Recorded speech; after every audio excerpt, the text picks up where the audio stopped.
The first words I heard when I walked into my own home after 3 weeks away weren't "welcome back" or "we missed you." They were screamed from my bedroom by my daughter-in-law, her voice sharp enough to cut glass. "What is that old woman doing here? Get out of my house." I stood in my own doorway, my travel bag still on my shoulder, staring at Julia Bennett Hartford as she pointed one perfectly manicured finger at me like I was an intruder, like I was the one who didn't belong. She was sitting on my bed, the one my husband died in 20 years ago, the one I've made every single morning for the past 2 decades, and my son Alex. He just stood there in the hallway staring at his shoes like a guilty child. That was the moment I knew everything had changed. That was the moment I decided to take back what was mine. But to understand how I got there, you need to know who I am. My name is Gabriella Hartford, and I am 74 years old. That number used to scare me. Now it's a badge of honor. Because every single one of those 74 years I survived. I worked, I sacrificed, and I built something that no one could take away from me. Or so I thought. Let me take you back 30 years. I was 44 years old on my knees in a stranger's kitchen, scrubbing their marble floors until my hands bled. The woman who owned the house walked past me that day wearing shoes that probably cost more than I made in a month. She didn't look at me, didn't say thank you, didn't even acknowledge I was human. I was invisible to her. I remember finishing that floor, my knees screaming with pain, my back crying out for rest. I remember sitting in my beat-up Honda Civic in their circular driveway, counting the $45 in cash she'd left on the counter. No note, no kindness, just money. I sat there and did the math in my head like I did every single day. $45, minus 10 for gas to get there and back, minus 5 for the lunch I'd packed from home. That left $30. $30 toward my dream. The dream of owning my own home. You see, I grew up in a family where we never owned anything. We rented, we borrowed, we made do. My parents worked 3 jobs between them and still barely scraped by. When my father died, my mother lost the apartment we'd lived in for 15 years because it was in his name only. She had nothing, no security, no safety net. I watched her beg family members for a place to stay. I watched her pride crumble. I made myself a promise that day. I would never ever be at someone else's mercy. I would own something. Something that was mine, where no one could tell me to leave, where no one could take away my security. So I worked. God, how I worked. I cleaned houses 6 days a week. I took in ironing on Sundays. I sewed alterations for a dry cleaner at night. For years, I wore the same 3 outfits, rotated weekly. I cut my own hair. I walked everywhere to save on gas. Every penny, every dime, every dollar went into a savings account at First National Bank. My husband Thomas worked construction. He was a good man, a quiet man. He understood my dream because it was his, too. We lived in a tiny apartment for 17 years, saving every cent we could. And then 22 years ago, we did it. We bought the house. I remember the day we signed the papers. I was 52 years old. The realtor handed me the keys, and I stood there in the empty living room and cried. Thomas held me, and we just stood there in our house, our sanctuary, our proof that we had made it. It's a small house. 2 bedrooms, 1 bathroom, a kitchen that's seen better days, and a living room with hardwood floors I polished myself. There's a small backyard where I planted hydrangeas, beautiful blue and purple blooms that reminded me of my grandmother's garden. But to me, it was a palace. Thomas died just 2 years after we bought it. Heart attack. Sudden. Brutal. He was fixing the fence in the backyard one Saturday morning, and then he was gone. I found him there lying in the grass near my hydrangeas. After he died, people told me to sell the house. It's too much for you alone, Gabriella, they said. Move into something smaller. Move into senior living. Let it go. But I couldn't. This house was my promise kept. It was every hour I'd spent on my knees scrubbing someone else's floors. It was every meal I'd skipped so we could save an extra $20. It was Thomas's sweat and blood in the fence posts and the repaired roof. This house was my dignity. So I stayed. For 20 years I've lived here alone. I've kept it clean, kept it beautiful, kept it mine. I wake up at 5 every morning even though I don't have to anymore. Old habits. I make coffee in the same pot Thomas bought me for our 15th anniversary. I water my hydrangeas. I sweep the patio. I read the newspaper at my kitchen table, sitting in the same chair I've sat in for 2 decades. My life is simple, quiet, peaceful. Or it was. My son Alex grew up in this house. Well, for 2 years before his father died. He was 40 now, married to Julia for 5 years. They lived across town in a rented apartment. I didn't see them much. Maybe once a month if I was lucky. Usually it was just a quick phone call. "Hey, Mom, how are you?" "Yeah, work's busy. Julia says hi. We'll come visit soon. Love you, bye." The calls got shorter every year. I tried not to feel hurt. I told myself that's just how it is with adult children. They have their own lives, their own priorities. I raised him to be independent, didn't I? I should be proud he doesn't need me. But late at night, sitting alone in my quiet house, I'd wonder if I'd done something wrong, if I'd been a bad mother, if he'd forgotten all the sacrifices I'd made. I'd think about the nights I stayed up sewing until 2 a.m. so he could have new pants for school. The times I told him I wasn't hungry, so there'd be enough food for him. The way I worked double shifts to pay for his college textbooks. Did he remember any of that? I had a friend, though. A real friend. Rosemary Patterson Rose, I called her. She lived 3 houses down, a 73-year-old widow like me. But Rose had something I didn't: children who loved her openly and often. Her daughter Emma came by twice a week with groceries. Her son David called every Sunday morning without fail. They took her to doctor's appointments, invited her to family dinners, included her in their lives. I wasn't jealous. Jealousy is too ugly an emotion, and I'd worked too hard on my peace to let it in. But I was wistful. Rose and I had tea together every Tuesday afternoon. She'd come over and we'd sit in my kitchen with the window open, drinking chamomile tea and talking about everything and nothing. "How's Alex?" she'd always ask, her kind eyes searching my face.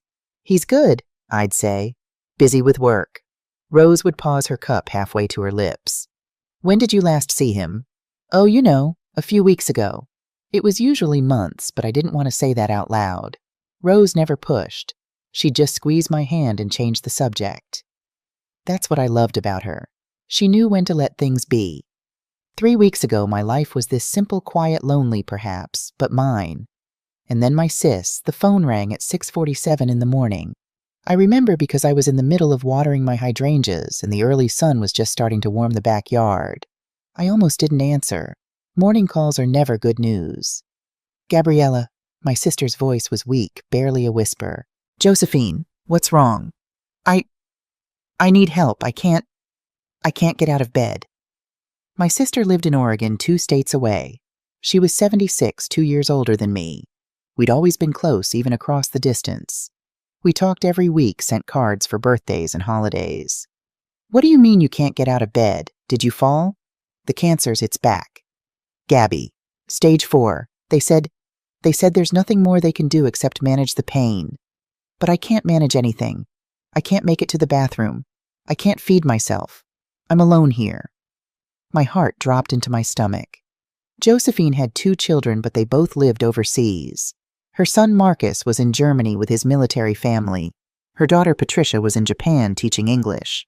They couldn't just drop everything and fly back. "I'm coming," I said without hesitation. "I'll be there tomorrow." "Gabby, it's too much. You don't have to. I'm your sister. I'm coming." After we hung up, I stood in my kitchen, my hands shaking. 3 weeks minimum, maybe a month. That's what the hospice nurse told me when I called to ask questions. Josephine would need round-the-clock care. Bathing, feeding, medication management, help using the bathroom. I could do that. I'd taken care of people my whole life. This was my sister. Of course I'd go. But that meant leaving my house, my sanctuary. I walked through each room slowly that afternoon, touching the walls like I was saying goodbye.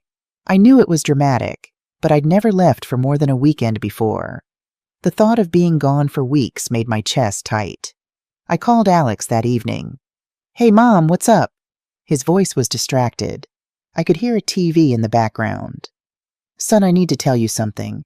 Aunt Josephine is very sick. I'm going to Oregon tomorrow to take care of her for a few weeks." "Oh," a pause. Wow. I'm sorry to hear that. Is she okay?" "She has stage 4 cancer, Alex. No, she's not okay." "Right, sorry, that was a dumb question." Another pause. "So you're going to be gone for a while." 2 to 3 weeks, maybe longer. I wanted to let you know." "Okay, thanks for telling me."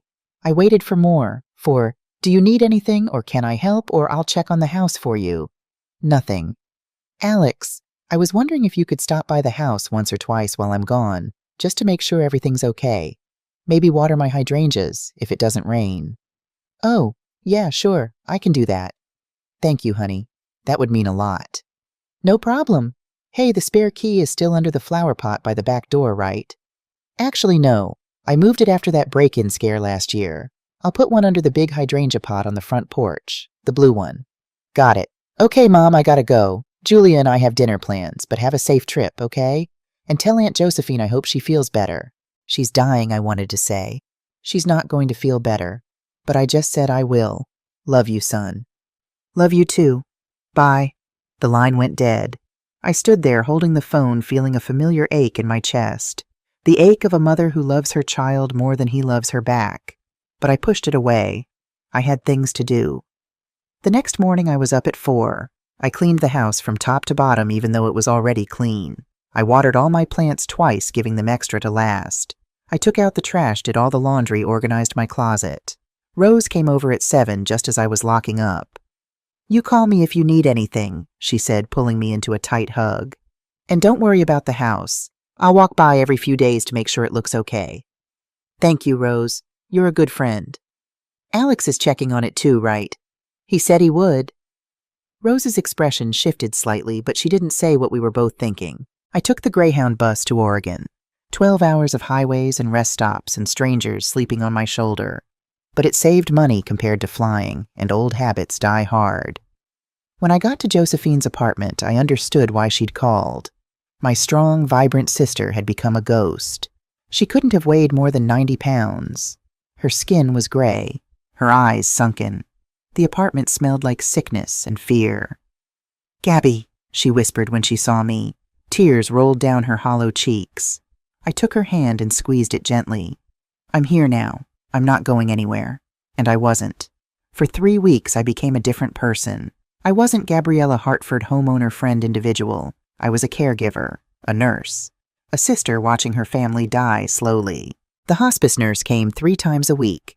Her name was Patricia, same as Josephine's daughter, which felt like a cruel joke. She was kind but efficient, showing me how to change bedding with someone still in the bed, how to manage the morphine pump, how to clean bed sores. You're doing great, Patricia would say, but I didn't feel great. I felt exhausted, terrified, heartbroken. Josephine's good days were rare. On those days, she'd be lucid enough to talk, and we'd reminisce about our childhood, about our mother's terrible cooking and our father's jokes, about the summer we snuck out to go to the lake and got caught. Remember when you saved up all year to buy that bike? Josephine asked one afternoon, her voice barely audible. The blue Schwinn, I said, smiling at the memory. I was 12. And Tommy stole it the first week. Not Tommy, the boy down the street. Tommy was the one who got it back for me. My husband. We'd known each other since we were children. You always were a fighter, Gabby. Always working for what you wanted. Learned it from Dad, I said. No. Josephine squeezed my hand with what little strength she had. You learned it from yourself. You're the strongest person I know. I didn't feel strong. I felt like I was breaking. The bad days were worse. Josephine would moan in pain even with the morphine. She'd call out for her children, confused, asking why they weren't there. I'd hold her hand and lie, saying they'd be there soon. I slept on her couch, waking every 2 hours to check on her. I lost track of time. Days blurred into nights. I forgot to eat, surviving on crackers and coffee. I called Alex 3 times during those 3 weeks. The first time he answered quickly. Hey, Mom, how's it going? It's hard, son. Really hard. Josephine is in a lot of pain. That's rough. Well, hang in there. You're doing a good thing. That was it. No, how are you? No, do you need anything? Just hang in there. The second call went to voicemail. He texted back 2 hours later. In a meeting, everything okay? I replied, yes. Just wanted to hear your voice. He sent back a thumbs up emoji. The third time I called, Julia answered his phone. Alex can't talk right now, she said, her tone clipped. No hi, Gabriella, or how's your sister? Oh, okay, can you just tell him I called? Sure, she hung up. He called me back 3 days later. Hey, Mom, sorry I missed you. Julia said you called. It's okay, I missed talking to you. Yeah, I know. Things are crazy here. Work's insane. Work. He was still working, wasn't he? He'd mentioned something about his IT job at a startup. How are things at the house? I asked. Did you stop by? Oh yeah, totally. Everything looks good. Plants are fine. Something in his voice sounded off, but I was too tired to push. Thank you, honey. That means a lot. No problem. Hey, I gotta run, but keep me posted on Aunt Josephine, okay? I will. Love you. Love you too. After he hung up, I sat in Josephine's dim living room and let myself cry for the first time in weeks. I cried for my sister, for my loneliness, for the distance between me and my son. And then I dried my tears, washed my face, and went back to work. Because that's what you do. You survive. By the third week, Josephine had stabilized somewhat. The hospice nurse increased her medication and she was sleeping more peacefully. Her daughter, Patricia, managed to fly in from Japan for a week. You should go home, Aunt Gabby, Patricia said. I've got things covered now and I found a live-in hospice aide who starts tomorrow. Are you sure? Positive. You've done so much already. More than anyone could ask. You need to rest. I looked at my sister sleeping quietly in her bed. Her breathing was steady, her face finally peaceful. Call me if anything changes, I said. I will. Thank you for everything. I packed my small suitcase that night. The relief of going home was overwhelming. I missed my house with an ache that was almost physical. I missed my bed, my kitchen, my hydrangeas. I missed my routine, my peace, my sanctuary. The bus ride back felt longer than the one there, even though it was the same 12 hours. I slept most of the way, my body finally allowing itself to rest. When the bus pulled into the station in my town, it was 4:30 in the afternoon. The sun was still high, the air warm. It was a beautiful day. I walked the 6 blocks from the bus station to my house, my small suitcase rolling behind me. My feet hurt. My back ached. I was exhausted in a way that went bone deep. But I was going home. And then I turned onto my street. Something was wrong. I felt it before I even saw my house. It was an instinct, a prickle at the back of my neck. The way animals sense danger before it arrives. There was a car in my driveway.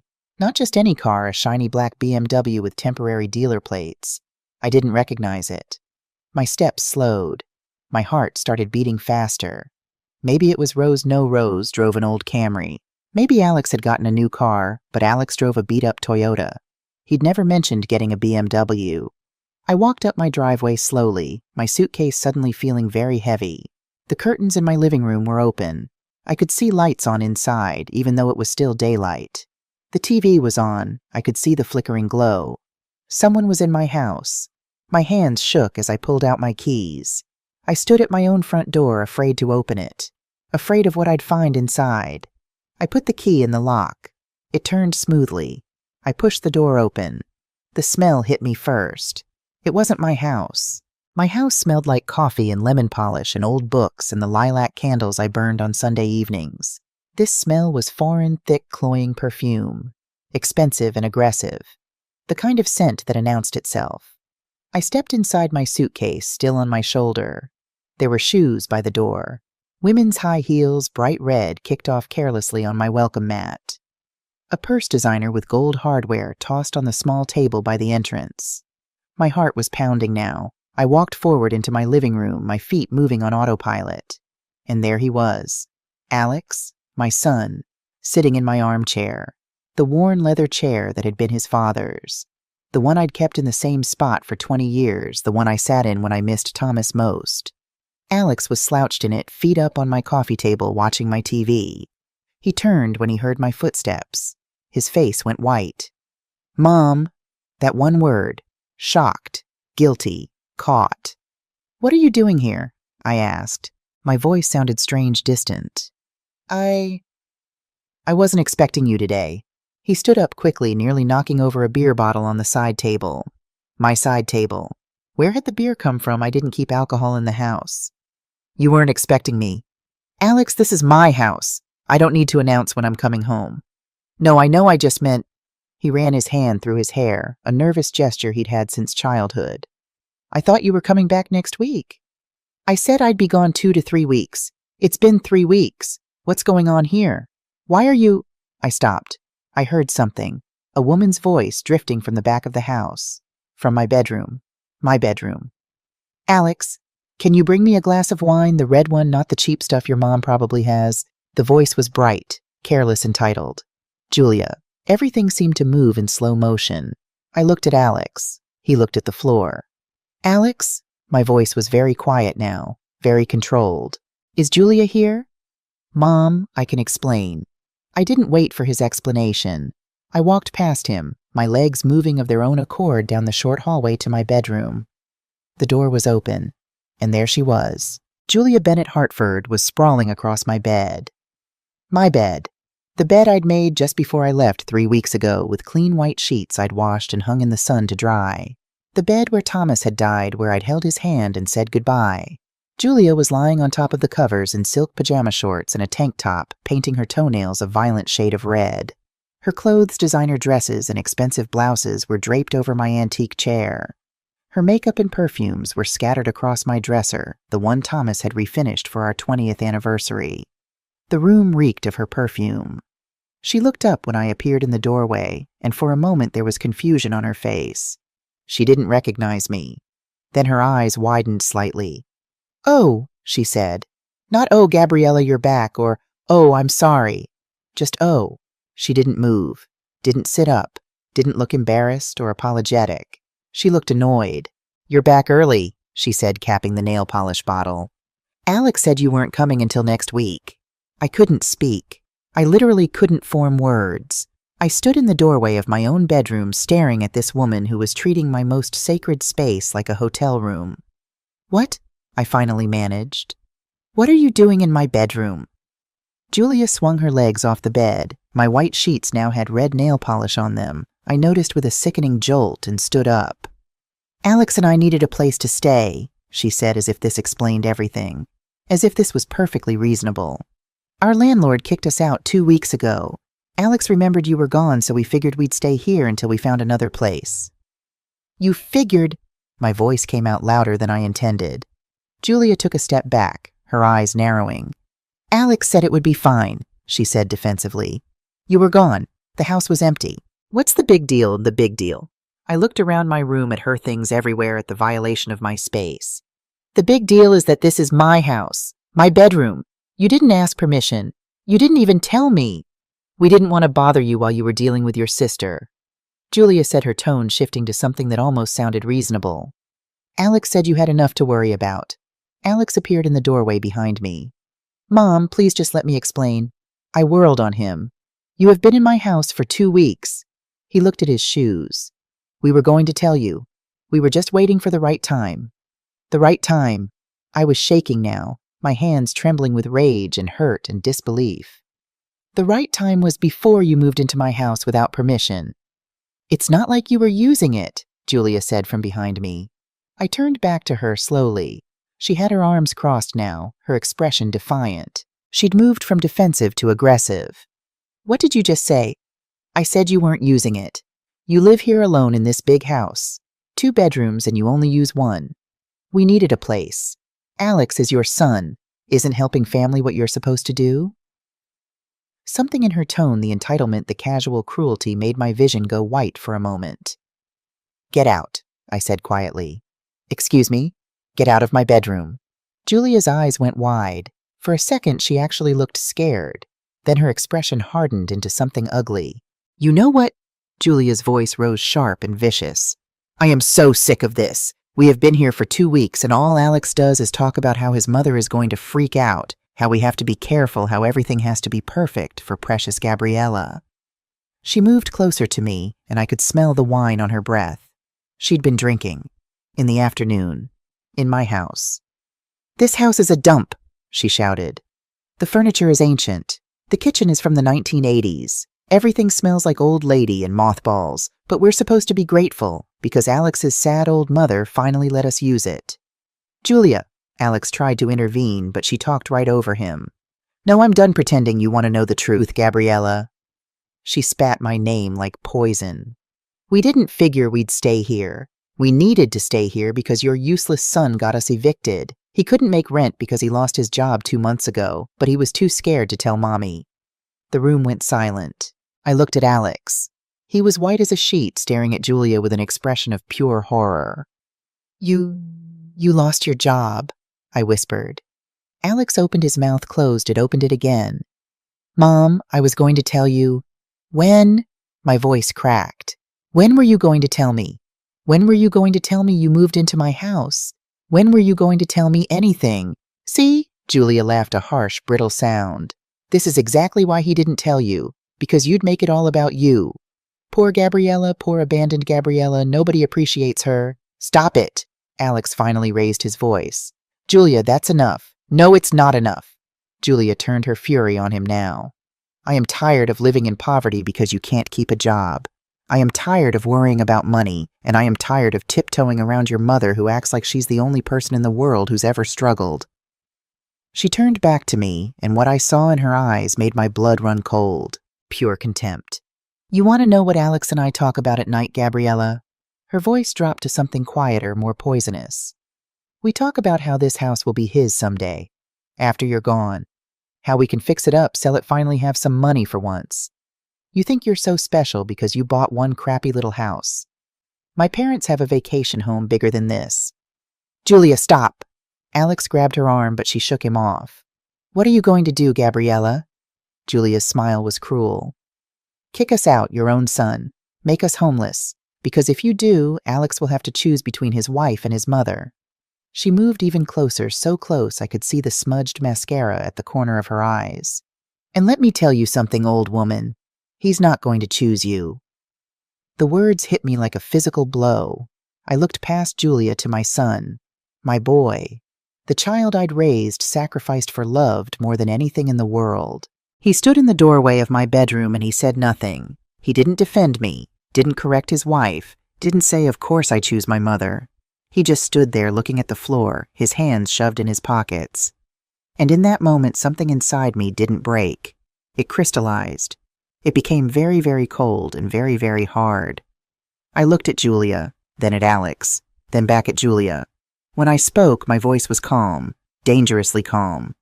Get your things out of my bedroom, I said. Right now. Julia laughed. Or what? Or I will remove them myself and put them on the lawn. You wouldn't dare. I walked past her to my closet. Her clothes were crammed in next to mine, her shoes piled on the floor. I grabbed an armful and turned toward the door. Mom, wait it. Alex finally moved, blocking my path. Please, let's just talk about this. We can work something out. Move, I said quietly. Mom, move, or I will walk through you. Something in my face must have convinced him. He stepped aside. I carried Julia's clothes down the hallway, through the living room, and out the front door. I dumped them on the lawn. Then I went back for more. You bitch! Julia shrieked behind me. Those are designer, they're going to get dirty. I made 3 trips. Dresses, shoes, makeup, everything. All of it went on the lawn. Alex followed me, pleading. Mom, please, you're overreacting. We'll move to the guest room. We'll stay out of your way. Just give us a few weeks to find another place. I stopped on my 4th trip, my arms full of Julia's toiletries from my bathroom. A few weeks, I repeated. You've already been here 2 weeks without telling me. You've been sleeping in my bed, using my things, violating my home. And you want more time. We have nowhere else to go. That is not my problem. I dumped the toiletries on the lawn. A bottle of expensive shampoo rolled into the grass. Julia stood on the porch, shaking with rage. You can't do this. We'll sue you. I'll call the police. Call them, I said calmly. I'm the homeowner. You're trespassing. Let's see who they arrest. I walked past her into the house and locked the door behind me. Through the window, I watched Julia screaming, watched Alex trying to calm her down, watched them frantically gathering her things from the lawn as neighbors started to peek out their windows. I stood there in my living room, my house, my sanctuary, and I didn't feel victorious. I felt empty. My phone rang. It was Rose. Gabby, her voice was worried. I just saw what's happening. I saw Alex and Julia. Can you come over? My voice shook. Please, I'm already on my way. I sank into my armchair, Thomas's chair, and waited. Outside I could hear Julia shouting, threatening, cursing, and I realized something. This wasn't over. This was just the beginning. Rose arrived 10 minutes later, letting herself in through the back door like she always did. She found me standing in my kitchen, staring at the sink full of dirty dishes that weren't mine. Gabby, she said softly, putting her hand on my shoulder. I turned to look at her, and whatever she saw in my face made her pull me into a tight hug. "Tell me everything," she said. So I did. We sat at my kitchen table, the same table where we'd had tea every Tuesday for 15 years, and I told her about coming home, about finding Alex in my house, about Julia in my bedroom, about the things Julia had said. Rose's expression went from concerned to horrified to furiously angry. "That girl said what to you?" she demanded. "In your own house. It doesn't matter what she said. It absolutely matters. Gabby, you can't let them talk to you that way." Through the window, I could see Alex loading Julia's things into the BMW. Julia was sitting in the passenger seat, her phone pressed to her ear, gesturing wildly. "I threw her things out," I said quietly. "I lost my temper, and I threw her things on the lawn like trash." "Good," Rose said firmly. "She deserved it." "But Alex," my voice cracked. "He didn't say anything, Rose. His wife called me an old woman, said they were waiting for me to die so they could have my house, and he just stood there." Rose took both my hands in hers. "Honey, I need you to listen to me. That boy out there, he's not the son you raised. Something happened to him. That woman got her claws in him and turned him into someone else. But he's still my son." "Is he?" Rose's voice was gentle but firm. "Because the Alex I remember would never let anyone disrespect his mother. The Alex who used to mow your lawn every Sunday without being asked who called you every week when he first moved out. That Alex wouldn't stand silent while his wife called you names."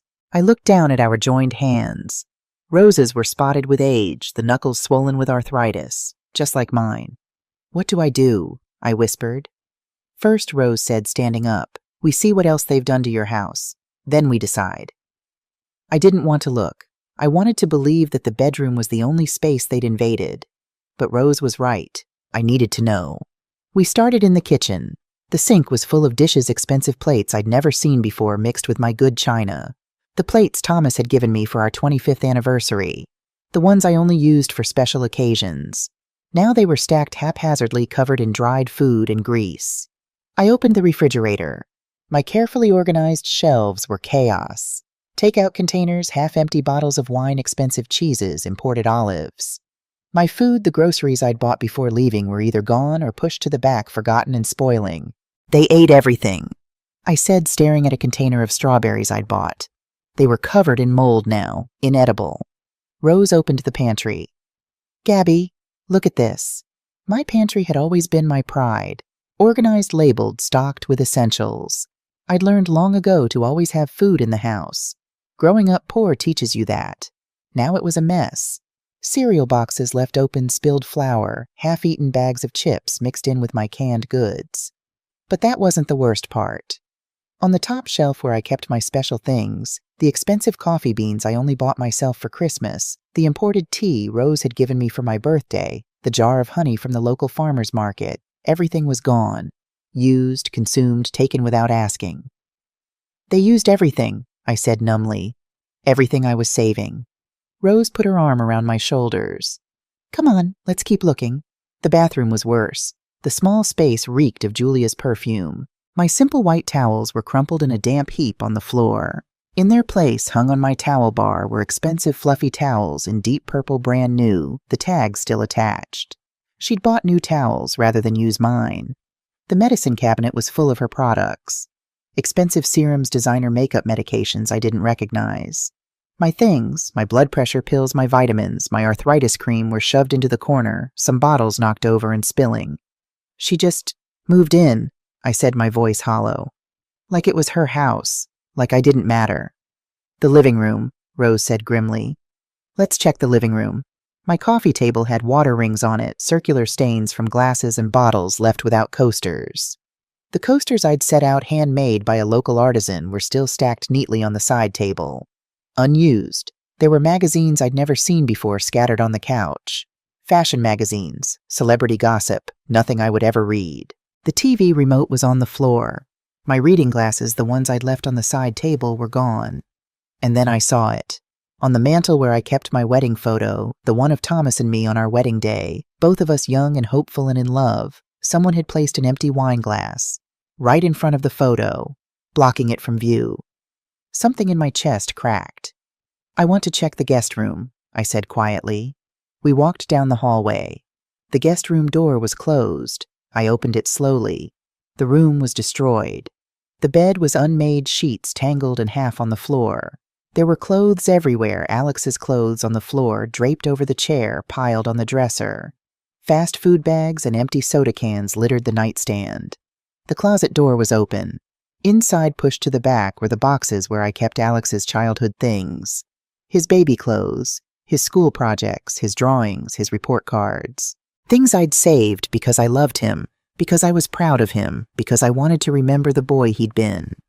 Someone had opened the boxes. The contents were scattered, like someone had rifled through them looking for something, and then just left the mess.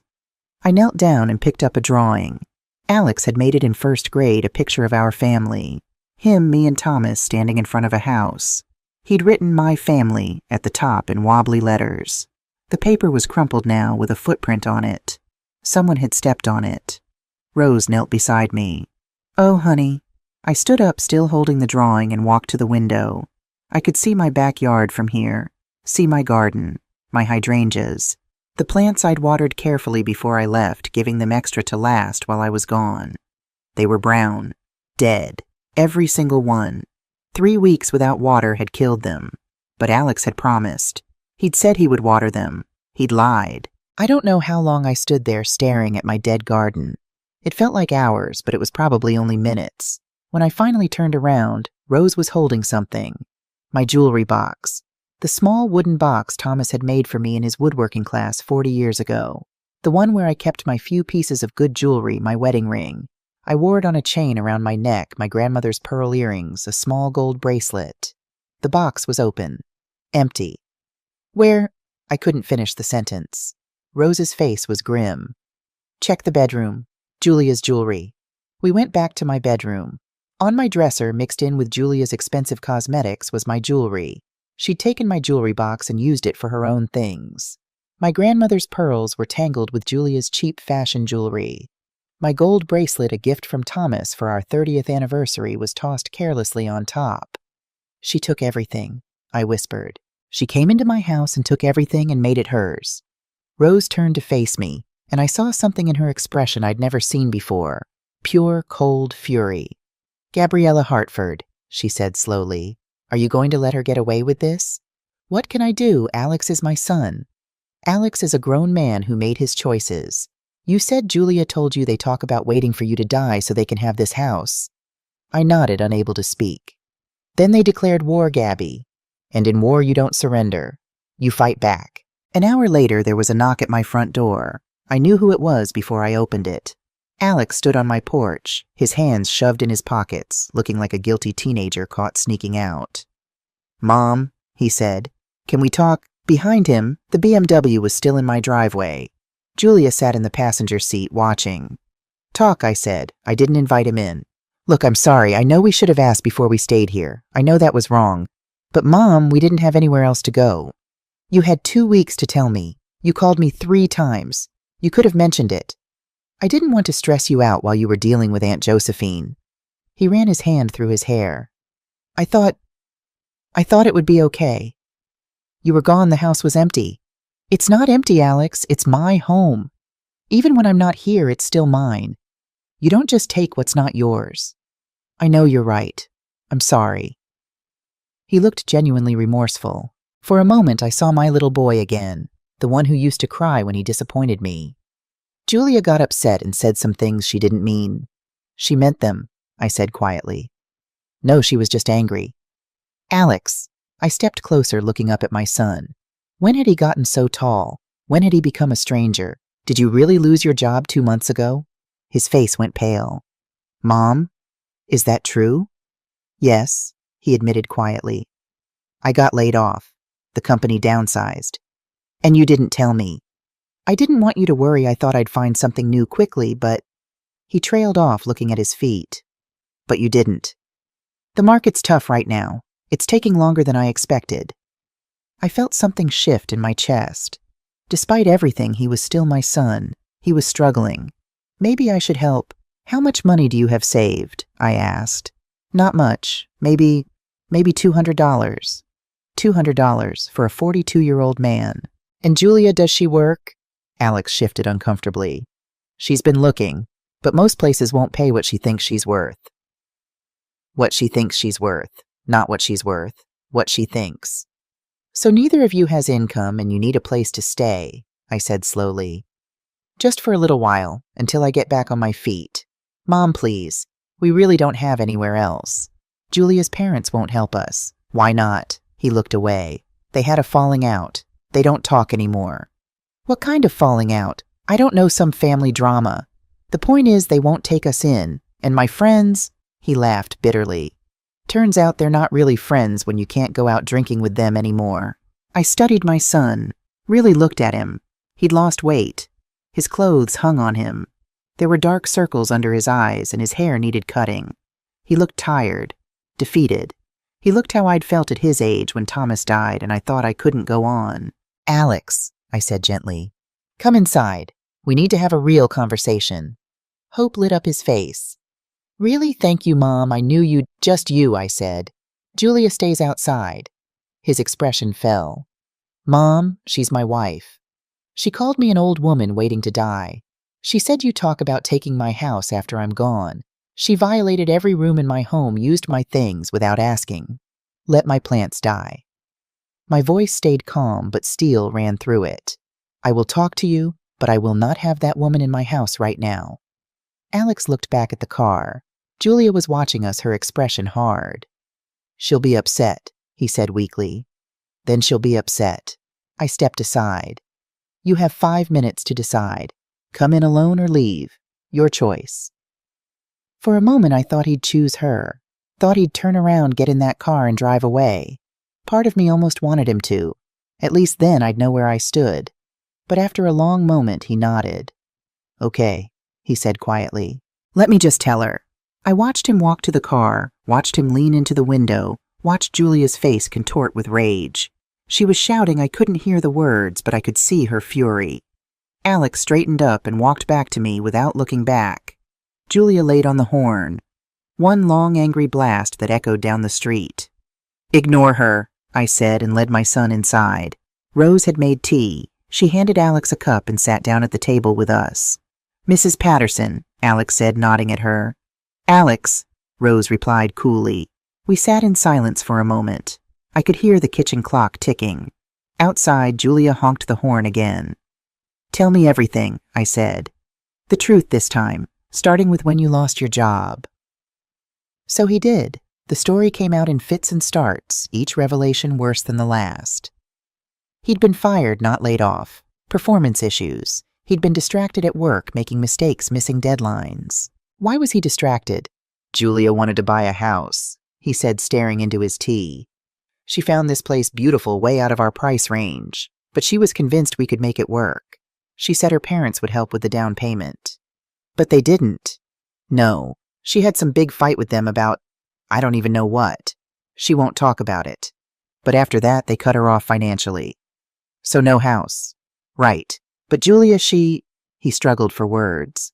She grew up wealthy, Mom. Really wealthy. Her dad owns commercial real estate. Her mom doesn't work. They live in this huge house in the suburbs. Julia had everything growing up. And now she's married to a man without a job, living in a rented apartment. Alex flinched but nodded. She's not handling it well. She's angry all the time. Angry at me, angry at her parents, angry at the world. That doesn't excuse how she spoke to me. I know it doesn't. I should have said something. I should have defended you. He finally looked up and his eyes were red. I'm a coward, Mom. I know I am, but I'm so tired of fighting with her. Every day is a battle and I don't have the energy anymore. There was something else. I could feel it. Something he wasn't saying. Alex, I said slowly, how did you really end up getting evicted? His hand tightened around the teacup. We fell behind on rent, he said. 3 months behind. 3 months? What happened to the money you had saved? Silence. Alex. His phone buzzed on the table. He glanced at it and immediately flipped it face down, but I'd seen the screen. Final notice. Call now. What was that? I asked. Nothing, just spam. Alex Hartford, don't lie to me. I reached for the phone, but he grabbed it first. Mom, it's nothing. Let me see that phone. Mom, Now. Something in my voice made him hand it over. I unlocked it. He'd never changed the passcode from his birthday, same as always, and looked at the screen. It was a text from a debt collection agency. Final notice. Your account with Golden River Casino is 120 days past due. Amount owed $8,150. Legal action will be taken if payment is not received within 10 days. I stared at the screen. Then I scrolled up. There were dozens of messages, different companies, different amounts. Online Poker Championship 3,200 past due. Lucky Strike Sports Betting 2,100 past due. High Rollers Casino App 1,450s past due. I felt like I was falling. Alex, my voice came out as a whisper. What is this? He had his head in his hands. Mom, I can explain. You're gambling. I looked at Rose. Her face was white with shock. My son is gambling. It's not like that. It's just, it started as fun. Just a few dollars here and there. Online poker, some sports betting. I thought I could win money to help with bills. How much, I demanded. How much do you owe? He didn't answer. I kept scrolling through his messages, each one worse than the last.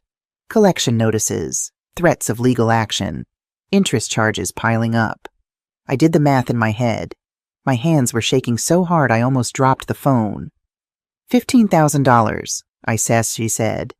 You owe $15,000. Alex started crying. My 42-year-old son sat at my kitchen table and sobbed like a child. I was going to win it back, he said through tears. I had a system. I was so close so many times, but then I'd lose, and I'd have to bet more to make up for it, and then I'd lose that too, and it spiraled. Does Julia know? He shook his head. She knows some of it, not all of it. She thinks it's about 5,000. You lied to her too. I didn't know what else to do. Every time I tried to quit, I'd think about how much we needed the money, and I'd convince myself that the next bet would be the one that would fix everything. I handed his phone back to him. My hands were steady now. The shock had turned into something else, something cold and clear. That's why you're really here, I said. Not just because you needed a place to stay. You needed to hide from the collectors, from the consequences. Mom, please. How long were you planning to stay in my house without telling me, Alex? A month too, until I died and you inherited it. No, it wasn't like that. Then what was it like? Explain it to me. Make me understand how my son moved into my house, let his wife sleep in my bed, let my plants die, used my things, and lied to me for weeks. Make me understand that. Alex opened his mouth, closed it. He had no answer. Outside, Julia honked the horn again. Long, insistent blasts. Your wife is calling you, I said quietly. You should go. Mom, please just listen. I said go. Rose stood up, her expression fierce. You heard her, Alex. Leave. Mrs. Patterson, this is between me and my mother. No, Rose said firmly. This is about a boy who forgot everything his mother taught him. About respect, about honesty, about hard work instead of get-rich-quick schemes. She moved to stand beside me, and I'd never loved her more than in that moment. You broke your mother's heart today, Rose continued. And not just today. Every day you've been lying to her. Every phone call where you pretended everything was fine. Every time you let that woman disrespect her. I'm sorry, Alex said desperately. I'm so sorry. Then prove it, they said. Get help for your gambling. Get a job, any job. Stop letting Julia run your life. And when you've done those things, when you've become the man I raised you to be, then maybe we can talk. So you're kicking me out, your own son. I'm letting you stand on your own feet, something I should have done a long time ago. Alex stood up his chair, scraping loudly against the floor. He looked at me with such hurt, such betrayal that I almost took it back. Almost. Fine, he said, his voice hard. If that's how you want it. It's not how I want it, Alex. It's how it has to be. He walked to the door, then turned back. You're going to regret this, he said. When you're old and alone and need someone to take care of you, don't come crying to me. The words were meant to hurt. They did. But I kept my expression calm. I've been alone for 20 years, I said. I know how to take care of myself. He left, slamming the door behind him. Through the window, I watched him get into the BMW, Watched Julia immediately start yelling at him. Watched him yell back. And then I watched them drive away. Rose put her arm around my shoulders. You did the right thing. Then why does it feel so wrong? Because you love him. But Gabby, love without boundaries isn't love. It's just letting yourself be destroyed. I nodded, unable to speak past the lump in my throat. We sat there for a long time watching the sunset through my kitchen window. I should have felt relieved. They were gone. My house was mine again. But all I felt was empty.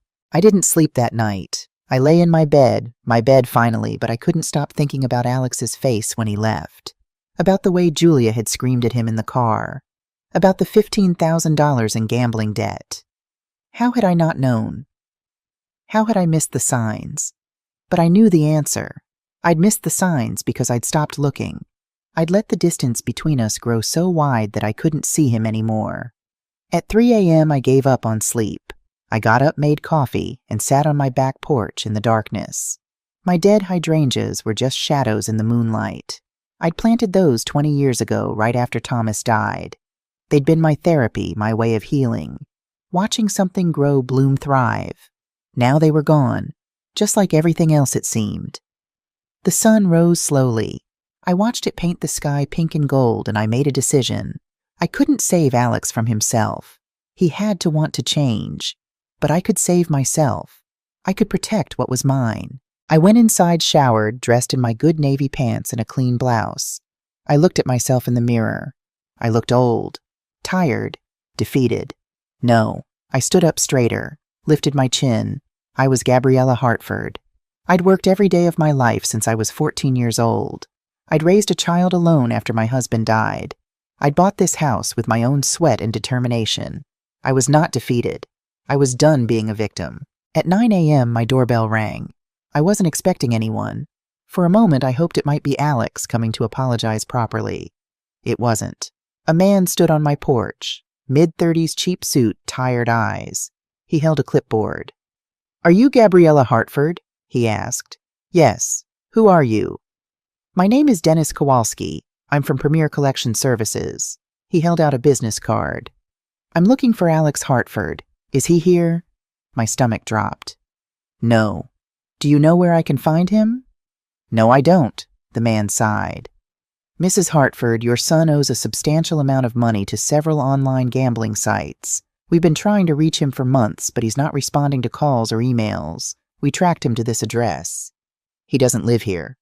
Our records show he's been using this address for the past 2 weeks. Mail has been delivered here in his name." I felt cold. "What mail?" Mr. Kowalski checked his clipboard. "Credit card offers, collection notices, legal correspondence.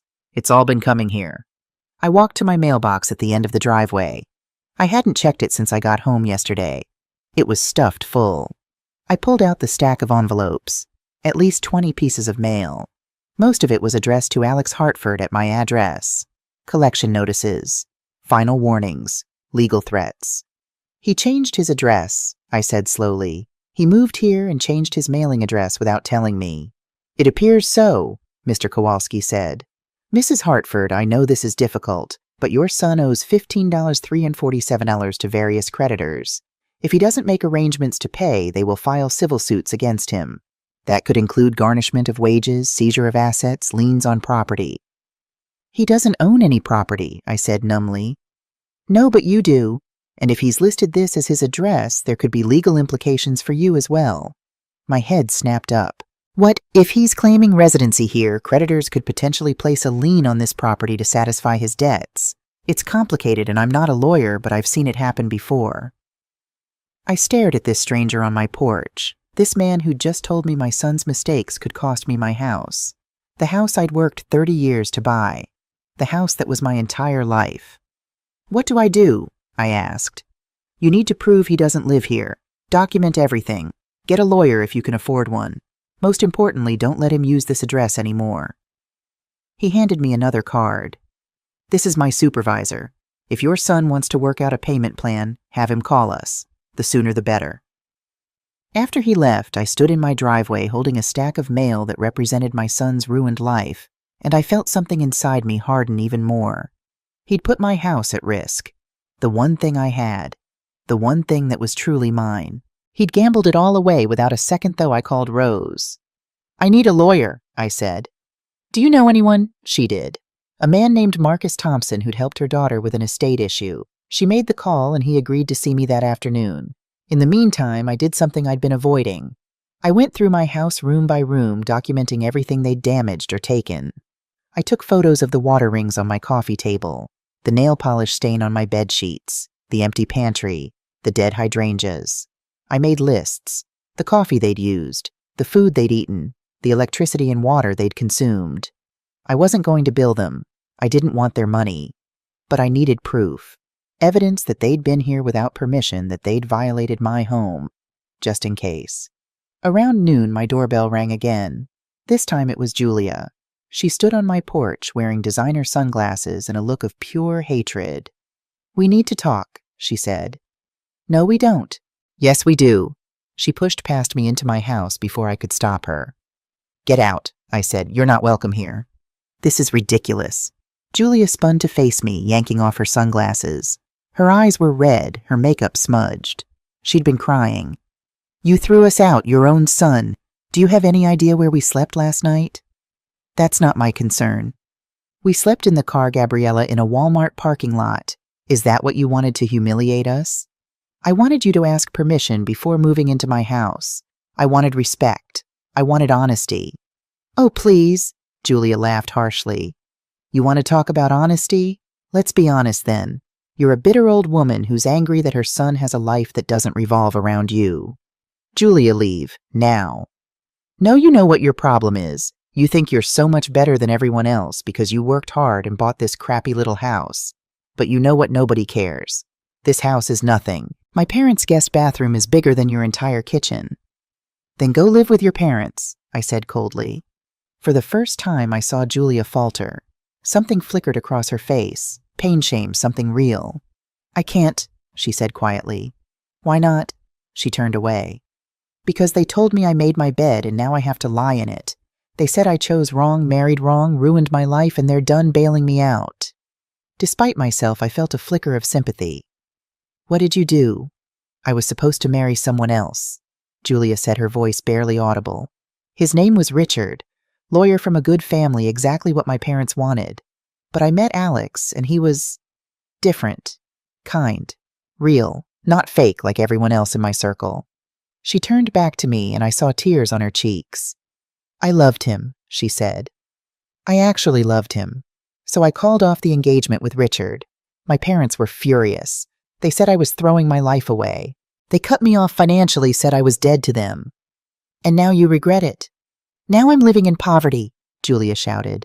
Do you understand? I went from having everything to having nothing.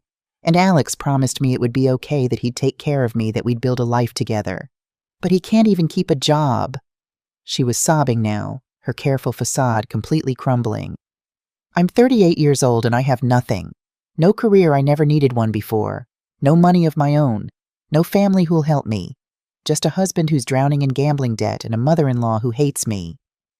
I don't hate you, I said quietly. Julia looked up, surprised. I don't hate you, I repeated. But I don't like you very much, and I certainly don't trust you. Because of what I said yesterday.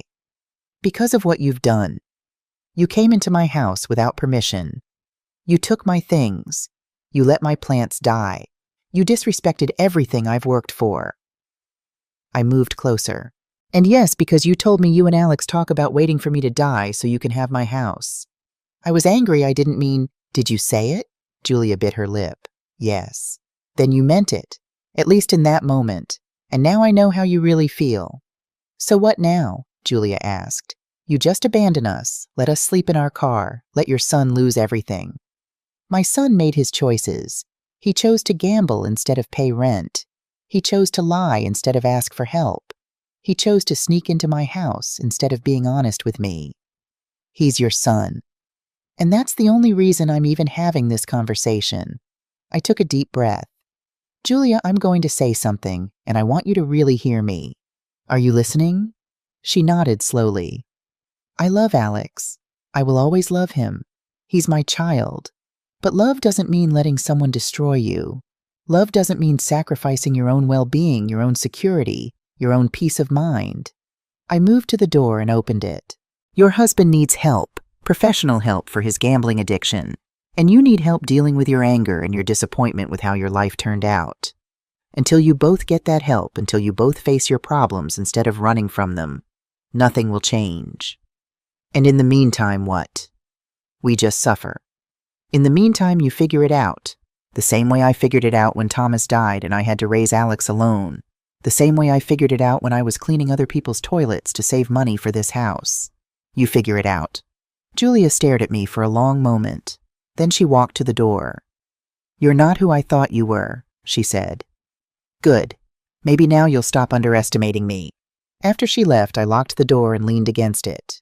My phone buzzed. A text from Alex. Mom, please. Julia told me she talked to you.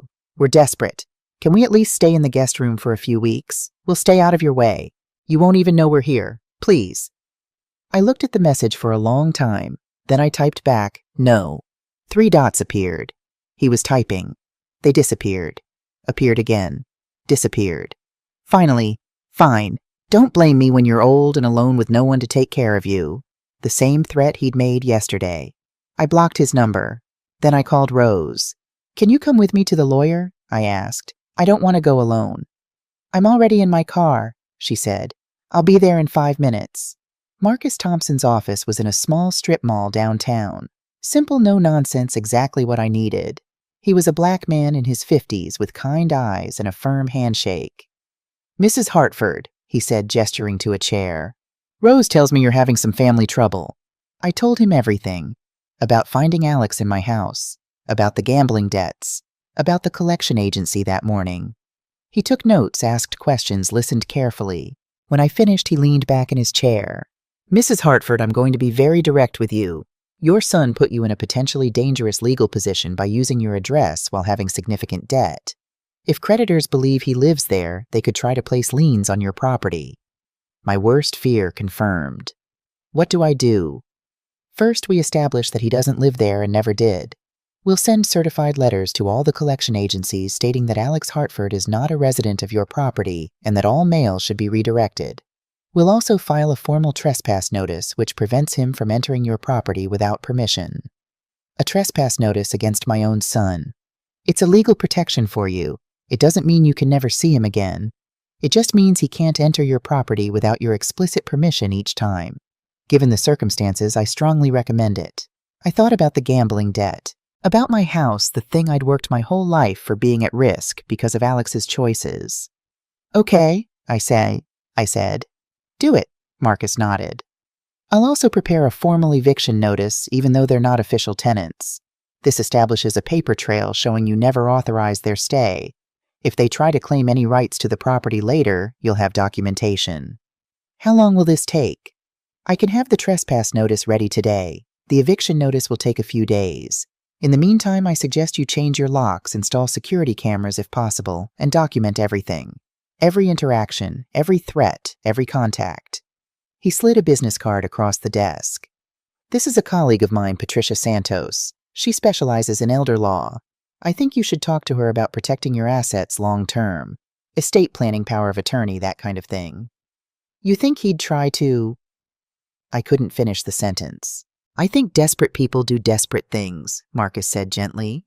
And $15,000 in gambling debt with angry creditors makes people very desperate indeed. When Rose and I left the lawyer's office, I felt strange. Not relieved exactly, but clearer. I'd taken action. I was protecting myself. You okay? Rose asked as we drove back to my house. I just filed legal paperwork against my own son, I said. I don't think okay is the right word. You did what you had to do. Did I? Maybe I should have. No, Rose's voice was firm. No maybes, no second guessing. Alex is an adult. His problems are not your responsibility to fix. We pulled up to my house. There was an envelope taped to my front door. I got out slowly and pulled it down. Inside was a handwritten note. Mom, I'm sorry for everything, but you need to understand Julia is pregnant. 8 weeks. We can't live in a car with a baby coming. Please reconsider. Please. Alex. I read the note 3 times. Pregnant. A grandchild. My grandchild. I looked at Rose. She was reading over my shoulder. That changes things, doesn't it? I said softly. Rose took the note from my hands. Does it? She asked. Does it really? I stood in my kitchen holding Alex's note and felt the world tilt. Pregnant. Julia was pregnant. That meant I was going to be a grandmother. I'd wanted that. For years, I'd hoped Alex would have children. I'd imagined teaching a grandchild to garden baking cookies together, reading bedtime stories. All the things my own grandmother had done with me. But not like this. Not with threats and manipulation and lies hanging between us. Rose was watching me carefully. Gabby, what are you thinking? I'm thinking. I set the note down on the kitchen table. I'm thinking this is very convenient timing. Exactly, Rose said. Yesterday, Julia was screaming at you. Today, suddenly she's pregnant, and they just happened to mention it now right after you kicked them out. Maybe they were scared to tell me before. Or maybe it's another lie.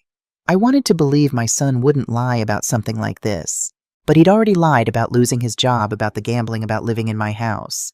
What was one more lie? I need to know if it's true, I said. How? I thought for a moment. Then I picked up my phone and called Marcus Thompson. Mr. Thompson, it's Gabriella Hartford. I have a question. If someone claims to be pregnant and uses it to coerce housing from a family member, is there any way to verify it? Are you saying your son and his wife are now claiming pregnancy? Yes, in a note, left on my door after I refused to let them stay. I could hear Marcus's pen scratching. Mrs. Hartford, I cannot advise you to demand medical proof from someone claiming pregnancy. That would be invasive and potentially illegal.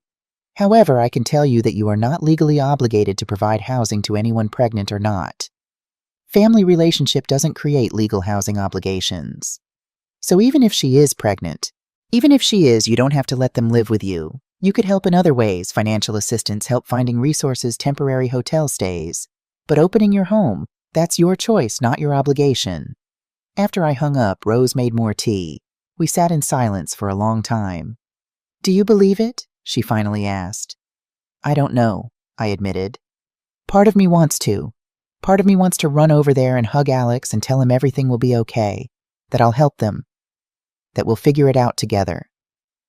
And the other part remembers what Julia said, about waiting for me to die, about this house being nothing, I trailed off. About how my own son stood there and let her say those things.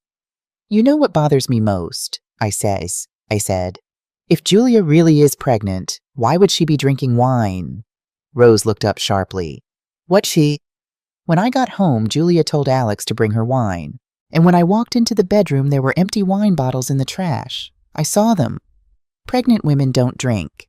Exactly. We looked at each other. You need to see proof, Rose said.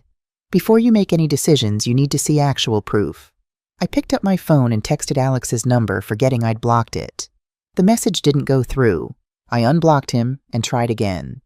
I received your note. If Julia is pregnant, I'm happy for you both. But I need to see medical documentation before we discuss anything further. Mom, the response came within seconds. Are you serious? You don't believe us. That's low even for you. I typed back. I've been lied to multiple times in the past week. Proof first, then we talk. 3 dots appeared, disappeared, appeared again. Finally, fine, we'll get you proof. But when we do, you better apologize. I set my phone down and looked at Rose. Now we wait, I said. I didn't sleep well that night either. I kept thinking about a baby, a little person who would be part Thomas, part me, part Alex. A chance to do things right, to be the grandmother I'd always wanted to be. But I also kept thinking about Julia's face when she screamed at me, about the wine bottles, about the convenient timing. Something didn't feel right. At 6 a.m., I was in my garden trying to salvage what I could of my hydrangeas. Most were dead, but a few still had some green at the roots. Maybe they could be saved. Maybe some things could come back from the dead. My phone rang. Unknown number. Hello, Mrs. Hartford. This is Patricia Santos from Thompson & Associates. Marcus asked me to call you about estate planning. Oh, yes. Thank you for calling. I have an opening this afternoon at 2 if that works for you. Given the urgency of your situation, I'd like to meet sooner rather than later. What urgency? Marcus mentioned your son has significant gambling debts and has been using your address. Mrs. Hartford, I specialize in protecting seniors from financial exploitation by family members. I'd like to review your situation and make sure all your assets are protected. The word stung. Financial exploitation. By my own son. Yes, I said quietly. 2 o'clock works. After we hung up, I sat in my garden and cried. Not loud, dramatic sobs, just quiet tears that rolled down my cheeks and dripped onto my dead plants. Rose found me there an hour later. "Oh, honey," she said, sitting beside me on the ground, her old knees cracking. "What happened to my boy?" I asked. "The Alex I raised wouldn't do any of this. He was kind, honest, hardworking." "People change," Rose said gently. "Sometimes not for the better. It's my fault. I didn't raise him right. I worked too much, wasn't home enough." "Stop," Rose took my hand. "You were a single mother who worked 3 jobs to keep a roof over his head and food on the table. You loved him, provided for him, taught him right from wrong. What he chose to do with those lessons is on him, not you. Then why does it feel like I failed? Because you're a mother. That's what mothers do. They blame themselves for everything." We sat there until the sun was high and my back ached from the cold ground. Then I stood up, brushed off my pants, and went inside to get ready for my meeting with Patricia Santos. At 1:30, my doorbell rang. I opened it to find Alex standing there holding a piece of paper. "Here," he said, shoving it at me. "Your proof." I took the paper. It was a printout from a website. Not a doctor's letterhead, not an official medical document. Just a printed web page showing a pregnancy test result. "This isn't medical documentation," I said. "It's a digital test. You can see it's positive. Alex, anyone can download an image from the internet and print it. I need something from a doctor. A blood test result, an ultrasound, something official." His face reddened. "You really don't trust us at all, do you?" "No," I said simply. "I don't. You've given me no reason to. We can't afford a doctor's visit. We don't have insurance right now and it costs hundreds of dollars. Then I'll pay for it," I said. "I'll make the appointment myself. Julia can go tomorrow and they can send me the results directly." That's invasive. It's her medical privacy. Then she can sign a release. If she's really pregnant, she should want prenatal care anyway. This solves both problems." Alex stared at me. "Who are you?" "This isn't the mother I know. My mother was kind, caring. Your mother was a doormat," I said quietly. "And she's learning not to be. Julia was right about you. You're bitter and mean and you hate seeing anyone else happy." Each word was designed to hurt. They did, but I didn't let it show. "I'm going to call Dr. Morrison's office right now," I said. "She's been my doctor for 20 years. She'll see Julia tomorrow morning at 9. It's a 5-minute appointment, just a blood test to confirm pregnancy. If Julia doesn't show up, I'll have my answer. And if she does? If she proves she's pregnant, will you let us stay then?" I looked at my son, really looked at him. He'd lost more weight. His clothes were dirty. He needed a shave. There were dark circles under his eyes that went beyond just 1 or 2 nights of bad sleep. He looked desperate, and desperate people did desperate things. "If she's pregnant, we'll discuss options," I said carefully. "But Alex, even if she is, that doesn't automatically mean you can move back here. There are other ways to help. We don't want your money. We want a place to live." My answer is still no, but I will help you find resources. Shelters, assistance programs, temporary housing. I'll even pay for a few nights in a motel while you look for something permanent. But you cannot live here. Because you hate Julia. Because I need to protect myself. From your debts, from your chaos, from your lies. I softened my voice.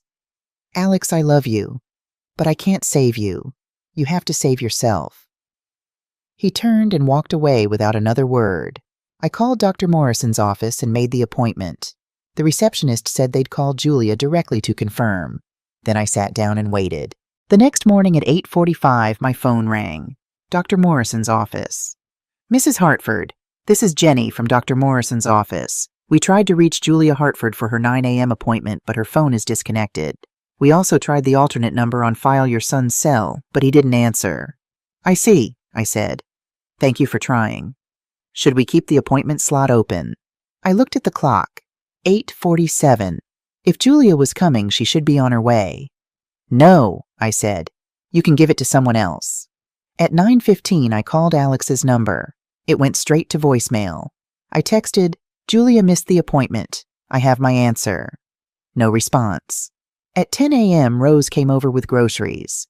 She'd noticed my pantry was nearly empty after Alex and Julia had raided it. Any word? She asked. They didn't show up for the doctor's appointment, and now they won't answer their phones. Rose set down the grocery bags and hugged me. I'm sorry, Gabby. Don't be. At least now I know for sure. What are you going to do? I'm going to move forward with the legal stuff. The trespass notice, the eviction paperwork. I'm done playing games. But my heart ached, because even though I knew they'd lied, part of me had hoped I was wrong. Part of me had wanted to be a grandmother. We were putting away groceries when someone started pounding on my door. Not knocking. Pounding. I opened it to find Julia, her hair wild, her makeup running. You want proof? She screamed. You want proof? She threw something at me. It hit my chest and fell to the floor. A pregnancy test. A physical test, the kind you buy at a drugstore. 2 pink lines. Positive. Julia was crying now, her whole body shaking. Are you happy? Is this what you wanted to humiliate me? I bent down and picked up the test.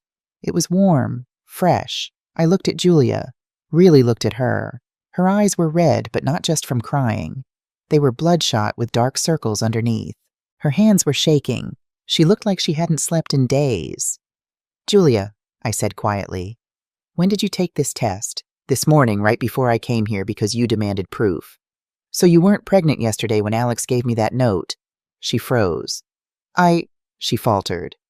I did a test weeks ago. I knew then.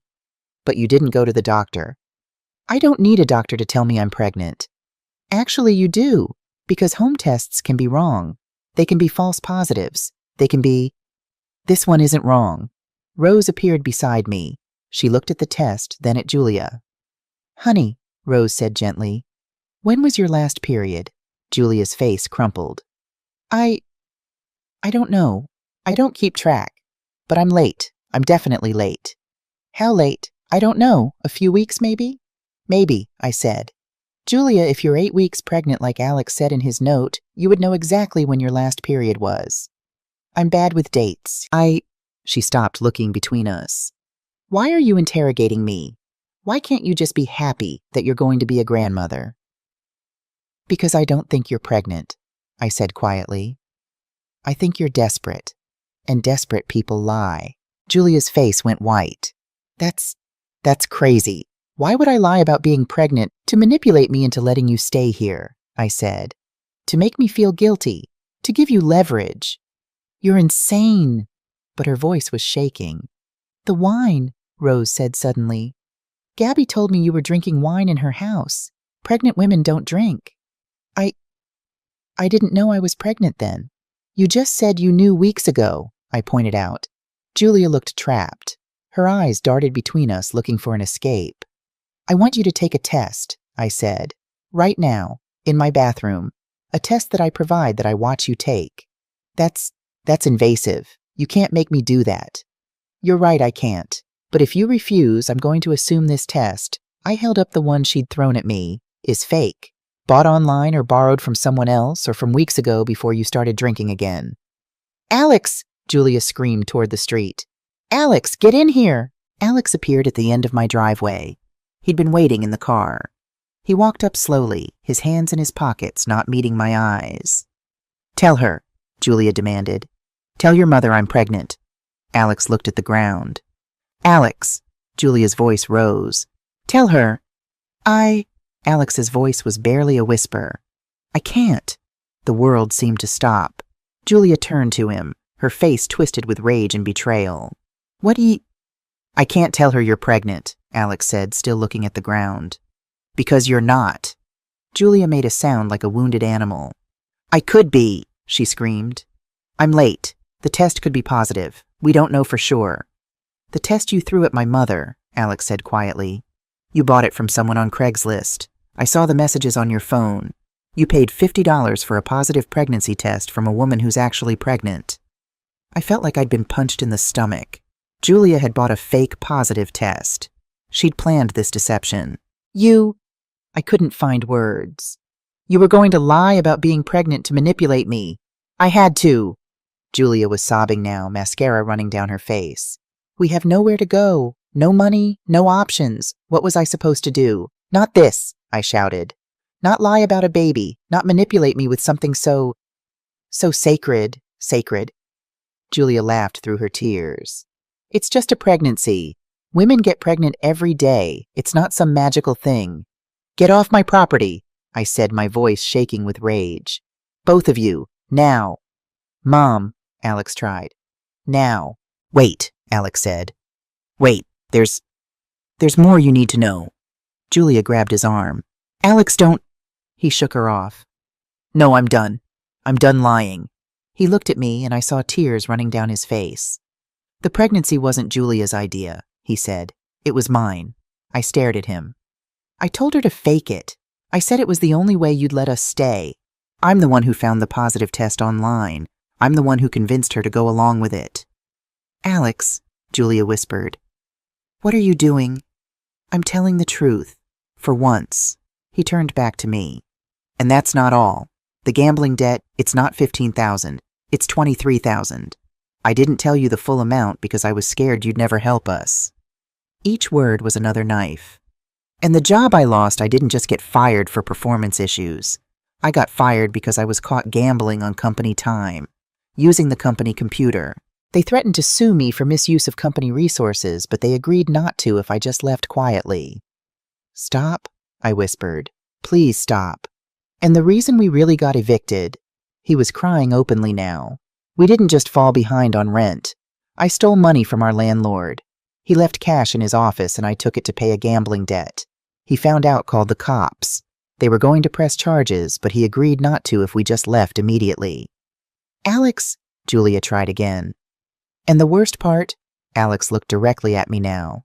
The absolute worst part, when we moved into your house without telling you, when Julia suggested we just stay there, and you'd never know, I said yes immediately. I didn't hesitate. I didn't think about you at all. I just thought about how we'd finally have a free place to live. He sank down onto my porch steps, his head in his hands. And when Julia said we should wait for you to die so we could have the house, I didn't disagree.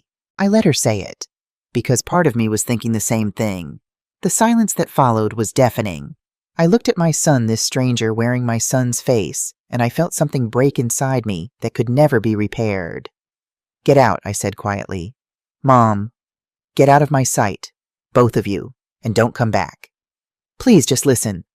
I said get out. My voice cracked like a whip. Alex flinched. He stood up slowly, Julia beside him. I'm sorry, he whispered. I'm so sorry. So am I said. I'm sorry I failed you so completely that you turned into this. I'm sorry I loved you so much that I made you weak.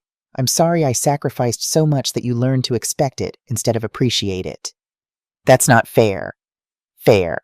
I laughed a bitter sound. You want to talk about fair? Get off my property before I call the police. They left. I watched them walk to their car, watched them drive away. And then I went inside, closed the door, locked it, and slid down to the floor. Rose sat beside me and held me while I cried. 2 days later, a court officer came to my door. Mrs. Hartford, I have the documents you requested. He handed me a folder.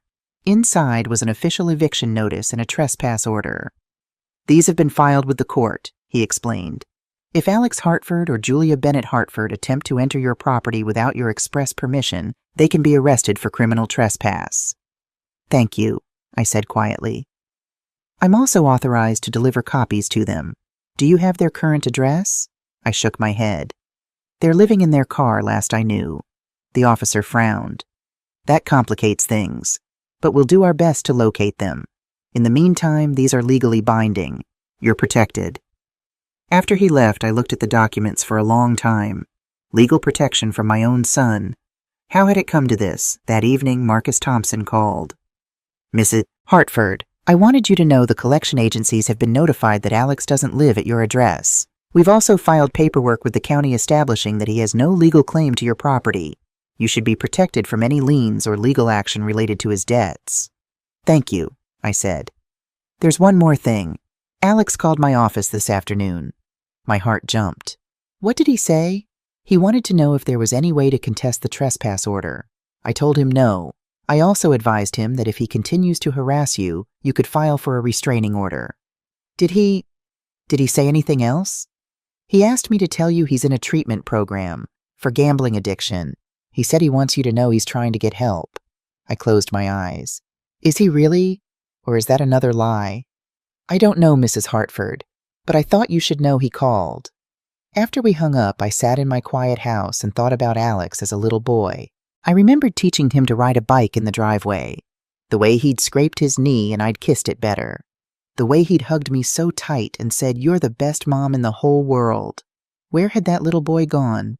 When had he become this stranger who lied and stole and manipulated? Or had he always been Life slowly returned to normal. I cleaned my house from top to bottom, erasing every trace of Alex and Julia. I replaced the stained bedsheets, scrubbed the water rings from the coffee table, organized my pantry. I planted new hydrangeas. Young plants, small and fragile, but with the potential to grow strong. Rose came over for tea every Tuesday, just like before. I saw Patricia Santos once a month to review my estate plan and make sure everything was protected.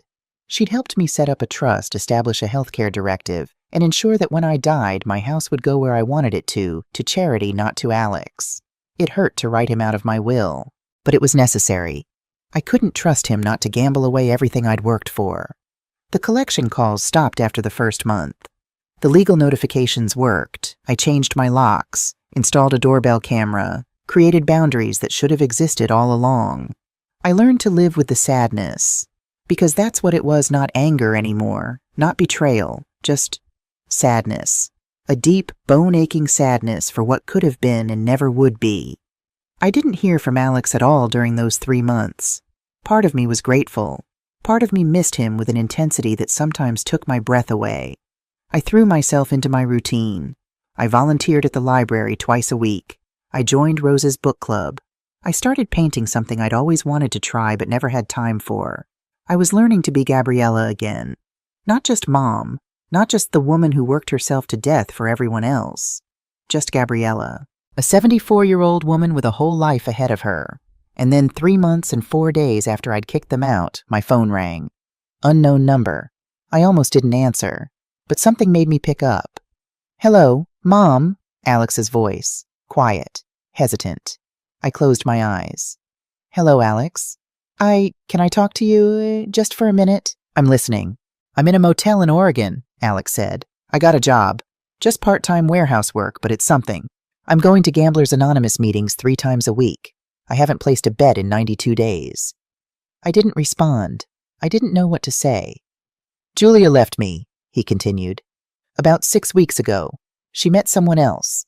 A guy with money with a stable job. Someone who could give her the life she wanted." "I'm sorry," I said, and I meant it. "Don't be. She was right to leave. I was dragging her down. Just like I dragged you down." "Alex, no, let me finish, please." He took a shaky breath. "Mom, I need you to know something. Everything I told you that day on your porch, about stealing from the landlord, about gambling at work, about planning to wait for you to die. All of it was true, but there's something else." He paused. "The worst thing I did wasn't any of that. The worst thing was taking you for granted.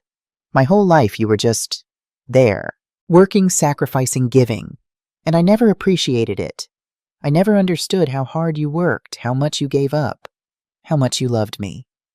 His voice cracked. "I thought you owed me that. I thought it was your job as a mom. I didn't realize it was a gift. A gift I never deserved and never appreciated." Tears were running down my face now. "When you kicked me out, I was so angry. I thought you were cruel, heartless. But Mom, you were right. You were right about everything. I needed to hit rock bottom. I needed to lose everything Julia, my home, my pride, before I could start building myself back up." "Are you," I asked softly, "building yourself back up?" "I'm trying. I'm really, really trying. The GA meetings help. My sponsor is tough on me, doesn't let me make excuses. And the job, it's hard work, physical work. But it feels good, honest." "I'm glad," I said. "Mom, I'm not calling to ask if I can come back. I know I can't. I know I destroyed that. I'm calling because He took another shaky breath. Because I want you to know I'm sorry, and not the kind of sorry that means I'm sorry I got caught, or I'm sorry this is inconvenient for me. I mean I'm sorry for hurting you, for using you, for being the son you didn't raise me to be. I couldn't speak past the lump in my throat. I don't expect you to forgive me, Alex said. I don't even think you should. But I needed you to know that I see it now. I see what I did. And I'm going to spend the rest of my life trying to be better. Alex, I finally managed. Do you have enough money for food, for rent? I'm okay. It's tight, but I'm managing. Please don't worry about me. I'm your mother. I'll always worry. He laughed, a sound mixed with tears. I know, and I don't deserve that either. We sat in silence for a moment. Can I call you again sometime? He asked. Not to ask for anything, just to let you know I'm okay. I thought about it, really thought about it. Part of me wanted to say no, to protect myself from any more hurt. But another part, the part that was still his mother, would always be his mother, wanted to keep this tiny thread of connection. Once a month, I said. You can call once a month to let me know you're okay. That's more than I deserve. Yes, I agreed. It is. Thank you, Mom, for everything, even for kicking me out, especially for that. Take care of yourself, Alex. You too, Mom. I love you. I love you too, I whispered. After I hung up, I sat in my kitchen for a long time. Rose found me there an hour later. Gabby, I saw your car was still here. Are you okay? I looked up at her, and I realized something surprising. I was okay. Not happy, not healed, but okay. Alex called, I said. He's in treatment. He has a job. He's trying. How do you feel about that? I searched for the right word. Hopeful. Cautiously hopeful. Rose sat down beside me. That's a good place to be. Is it? I still don't trust him. I don't know if I ever will again. That's okay, too. Trust has to be earned. He broke it. He has to rebuild it. That takes time. Years, maybe. Maybe. Or maybe forever. And that's okay, too, Gabby. You're allowed to protect yourself. You're allowed to set boundaries. You're allowed to say, I love you, but I don't trust you, and that's not changing anytime soon. I nodded slowly. I did the right thing, didn't I? Kicking him out. Yes, Rose said firmly. You absolutely did. You saved yourself. And maybe, just maybe, you saved him too. My hydrangeas bloomed that spring. Not the old ones, those were gone forever. But the new ones I'd planted came back strong, their blue and purple flowers bright against the green leaves. It felt like a sign, like proof that dead things could make room for new growth. I'd settled into a new routine. Library volunteering had turned into a regular gig. I helped seniors learn to use computers on Tuesday and Thursday afternoons. It felt good to be needed for something other than money or sacrifice. The book club Rose had invited me to became my favorite part of the week. 6 women, all over 65, all with their own stories of difficult children, ungrateful relatives, hard-won independence. We were survivors, every one of us. I'd even started dating. Well, sort of. A man named Robert from the book club had asked me to coffee, and I'd said yes. We'd been on 3 dates so far. Nothing serious, but it was nice. Nice to feel seen, valued, appreciated. Nice to remember I was more than just someone's mother. Alex called once a month like clockwork. First Sunday of each month, 2 p.m. The conversations were brief. He'd tell me about work, he'd been promoted to shift supervisor, about his meetings, 6 months sober from gambling, about his life. He'd moved into a small apartment, was taking community college classes online. I'd tell him about my flowers, about the library, about Rose. We didn't talk about what happened. We didn't talk about Julia, they were officially divorced now. We didn't talk about forgiveness or reconciliation. We just talked, like friendly acquaintances, like people rebuilding something from scratch. It wasn't what I'd hoped for when I first held him as a baby, but it was something, and something was better than nothing. Patricia Santos had become not just my lawyer, but my friend. She'd helped me set up a scholarship fund when I died. My house would be sold and the money would go to help single mothers buy their first homes. Your legacy, Patricia had said. Not just a house, but the dream of home ownership for women who need it most. I liked that. The idea that my life's work would continue helping others after I was gone. That my sacrifice wouldn't end with me. One Sunday, 6 months and 2 weeks after Alex first called, my phone rang at the usual time. But the conversation was different. "Mom," Alex said, "I have something to tell you, and I want you to know I'm not asking for anything. I want you to know." My heart started beating faster. "Okay." "I'm getting married." I sat down. "Married. Her name is Sarah. She's a counselor at the GA meetings. We've been dating for 3 months. I know that's fast, but Mom, she's different. She's kind and honest, and she doesn't put up with my excuses. She makes me want to be better." "Alex, 3 months is very fast." "I know. We're not rushing it. The wedding isn't until next year. I wanted to tell you early, and I wanted to ask." He paused. "I'm not asking you to come. I know that's too much. But I wanted you to know, because even though we're not close anymore, you're still my mother. And I wanted you to know." I thought about it. About a wedding I wouldn't attend. About a woman I'd never meet. About a future I wouldn't be part of. It hurt, but it was also okay. "I'm happy for you," I said, and I meant it. "I hope she makes you happy, Alex. I hope you make her happy too." "Thank you." His voice was thick with emotion. "That means more than you know. Will you send me a photo after the wedding? Really?" "Yes, I'd like that." After we hung up, I went out to my garden and sat among my hydrangeas. The sun was warm on my face. A butterfly landed on one of the purple blooms. And I realized something. I was happy. Not the wild, ecstatic happiness of youth, but the quiet, deep happiness of someone who had fought for themselves and won. Someone who had drawn boundaries and enforced them. Someone who had chosen self-respect over guilt. I'd lost my son in a way. The relationship we'd had was gone forever, but I'd found myself, and that I realized was worth everything. It was Thanksgiving. I was hosting dinner, just Rose and her daughter Emma Rose's son David and his family and Robert. Small, simple, but full of love. I'd cooked for days. Turkey, stuffing, cranberry sauce, 3 kinds of pie. My kitchen smelled like home. The doorbell rang at 2 p.m. right on time. I opened it to find Rose holding a bottle of wine and Emma carrying a casserole dish. "Happy Thanksgiving, Gabby." Rose hugged me tight. The house filled with people, with laughter, with warmth. David's children, Rose's grandchildren, played in my backyard.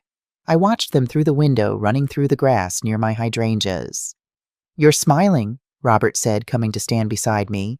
"I am," I agreed. "Thinking about anything in particular? Just how different this year is from last year." Last Thanksgiving, I'd been alone. Alex had promised to visit but canceled at the last minute. I'd eaten a frozen dinner and watched TV. This year, my house was full of life. "Different good or different bad?" Robert asked. "Different good," I said, and I meant it. During dinner, my phone buzzed. A text message from Alex. "Happy Thanksgiving, Mom. Thinking of you today. Hope you're well." I looked at the message for a long moment. Then I typed back, "Happy Thanksgiving to you too. Take care of yourself." Short, polite, boundaried, but not cold, not cruel, just appropriate. I set my phone down and looked around my table. Rose was laughing at something David said. Emma was helping the youngest grandchild cut his turkey. Robert was deep in conversation with David's wife about gardening. This was my family now, not by blood, but by choice, the family I'd built for myself. After dinner, after everyone had left, after I'd cleaned the kitchen and put away the leftovers, I stood on my back porch and looked at my garden. My hydrangeas were dormant now, preparing for winter, but their roots were strong and they'd bloom again in spring, just like me. I'd lost so much this past year. My relationship with my son, my illusions about who he was, my naive belief that love was enough to fix anything. But I'd gained something too. I'd gained myself back, my peace, my boundaries, my dignity. My house was truly mine again. Not a place where I waited for my son to need me. Not a place I was afraid to enjoy because I felt guilty for having what others didn't. Just my house, my sanctuary, my home. I went inside, locked the door, and turned off the lights. And as I climbed into my bed in my room in my house, I felt something I hadn't felt in years. Complete peace. I'd done it. I'd chosen myself. And I'd survived. More than survived. I'd thrived. And that, I thought as I drifted off to sleep, was the greatest victory of all.